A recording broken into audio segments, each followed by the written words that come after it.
A very warm welcome to everyone from me and from my dog. And today आज मैंने एक नए concept के बारे में सीखा जो कि है time money and energy triangle, जिसको अपन थ्री करेंसीज ऑफ लाइफ भी कहते हैं। और इसमें तीन चीज़ें आती हैं, टाइम मनी एंड एनर्जी। तो सबसे पहले समझते हैं ये कॉन्सेप्ट क्या है। एक इंसान की उम्र में तीन स्टेजेस होते हैं ब्रॉडली, चाइल्डहुड, एडल्टहुड और ओल्ड एज। तो फिर इन तीनों एजेस के अंदर ये तीन जो चीज़ें होती हैं इसमें से ब्रॉडली एक मिसिंग होता है। अपन बात करें जो चाइल्डहुड की बात करें तो उसके अंदर अपने पास मनी मिसिंग होता है, और जो आप इस चार्ट से भी देख सकते हैं जो एडल्टहुड होता है उसके अंदर टाइम की मिसिंग होता है, और जो ओल्ड एज होता है उसके अंदर एनर्जी मिसिंग रहती है। तो फिर इस कॉन्सेप्ट का मानना ये है कि आप ये तीनों चीज़ें बैलेंस लेके चलो, और ये जब तीनों चीज़ें बैलेंस में रहेंगी तभी एक आदमी एक फुलफिलिंग और सक्सेसफुल लाइफ जी पाएगा, जब ये तीनों चीज़ें साथ में रहेंगी। जैसे कि मेरी जो ये मेरी जो अभी लाइफ का ये जो पॉइंट है, जो कि मैं अभी चाइल्डहुड से एडल्टहुड में एंटर हो जाऊंगा कुछ सालों में। तो फिर मेरा ये जैसे एक गोल रहना चाहिए कि भाई मैं इन तीनों के रिसोर्सेज के परस्यूट में रहूँ। बट एक टिपिकल, अगर मैं एक गवर्नमेंट जॉब लेता हूँ या फिर मैं सीडीएस के थ्रू एक आर्मी ऑफिसर बनता हूँ, तो कहीं ना कहीं मेरे पास मनी और एनर्जी तो रहेगी, बस टाइम की किल्लत रह जाती है। या फिर बाकी जॉब्स में भी देखें तो टाइम की किल्लत रह जाती है इस उम्र में।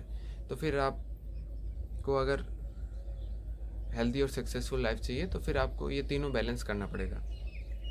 और अभी क्या हो रहा है, जैसे जो जॉब्स की कमी है, जो दिल्ली एनसीआर या फिर खासकर जो राजस्थान वाला बेल्ट है, यहाँ पे जॉब्स की बहुत कमी है, फैक्ट्रीज़ की बहुत कमी है। तो फिर लोग क्या है, गवर्नमेंट जॉब्स के प्रति बहुत ज़्यादा आकर्षित हैं, और गवर्नमेंट जॉब्स उनको स्टेबिलिटी वगैरह बहुत सारी चीज़ें देती हैं।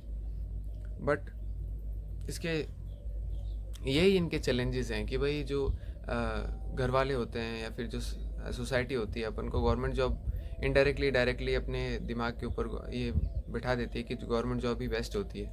बट अपन को ये तीनों, ये जो कॉन्सेप्ट है, इस कॉन्सेप्ट के हिसाब से तीनों चीज़ें बैलेंस करनी पड़ेंगी। तो फिर इन तीन चीज़ों को बैलेंस कैसे कर सकते हैं, इसके कई सारे आप अगर डिपेंड करता है पर्सन टू पर्सन। बट आप अगर शुरुआत कर रहे हो अपने करियर की तो आप एक चीज़ कर सकते हो, अगर आपने अभी तक डिसाइड नहीं किया है, कि आप लाइफस्टाइल बिजनेस शुरू कर सकते हो। लाइफस्टाइल बिजनेस में ये होता है कि वो बिजनेस आपकी लाइफस्टाइल को सपोर्ट करता है, और आप कितना टाइम दे सकते हैं वो पहले डिसाइड होता है, और फिर वो बाद में डिसाइड होता है बिजनेस का। जैसे कि आप कोई किताब लिख सकते हैं, तो किताब लिखने में आपके ऊपर है, आप सुबह लिखें, शाम को लिखें, एक दिन नहीं लिखें, अगले दिन लिखें, कभी भी है। किताब लिखने के बाद पब्लिश करो, और जैसे कि आप ऑनलाइन कोई कोर्स बनाओ फिर उसको ऑनलाइन डाल दो, या फिर यूट्यूब चैनल शुरू करो, ब्लॉगिंग शुरू करो ऑनलाइन। ये सारी चीज़ें हैं लाइफस्टाइल बिजनेस में आती हैं, जिसके अंदर आपके टाइम के ऊपर फुल कंट्रोल रहता है, मनी भी रहता है इन सब चीज़ों से, और आपके पास एनर्जी रहती है ड्यू टू एज। और इसके बाद में आप अगर जॉब में हो तो आप एक चीज़ का फॉलो कर सकते हो, 8-8-8 रूल, जो कहता है कि 8 आवर्स आप स्लीप को दीजिए, 8 आवर्स आप वर्क को दीजिए, और 8 आवर्स अपने आप को और अपनी फैमिली को और अपनी हेल्थ को दीजिए। तो फिर आप इससे एक बैलेंस्ड लाइफ जी सकते हो।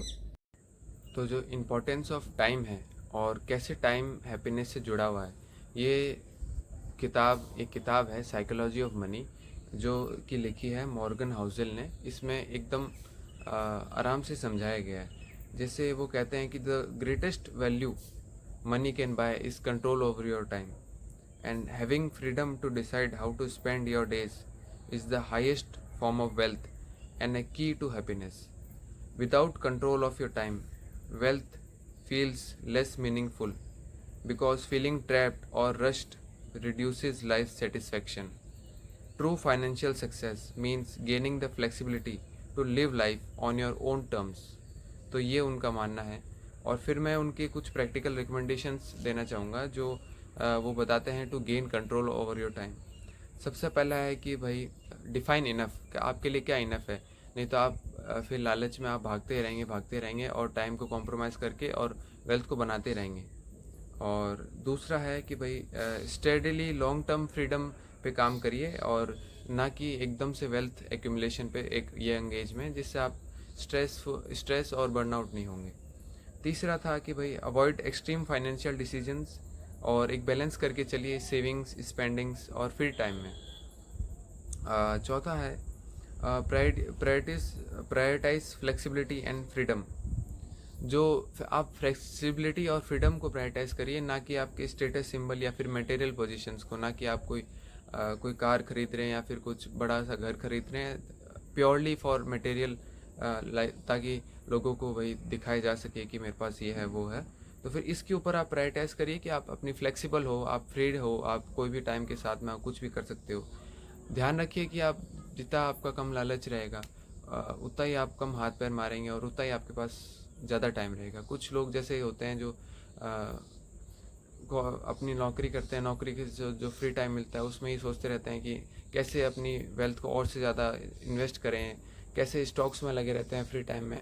तो फिर ये कोई गलत नहीं है, बट अपन को एक इनफ की डेफिनेशन अपने हिसाब से तय करनी पड़ेगी। हर आदमी के लिए अलग अलग हो सकती है, बट जब तक आपने इनफ डिफाइन नहीं करोगे आप तब तक लगे रहोगे और एक टाइम आएगा जब बुढ़ापे में, तब आपको पता लगेगा कि मैंने तो खाली वेल्थ ही एक्यूमुलेट करी, और तो फिर आप ज़िंदगी के मज़े नहीं ले पाओगे और तब तक बुढ़ापे में आपकी एनर्जी डाउन हो चुकी होगी। हालांकि आपके पास रिटायरमेंट के पास बाद में टाइम होगा, मनी होगी जो आपने एक्यूमुलेट की होगी, पर एनर्जी नहीं रहेगी, तो फिर वो स्वाद नहीं आएगा।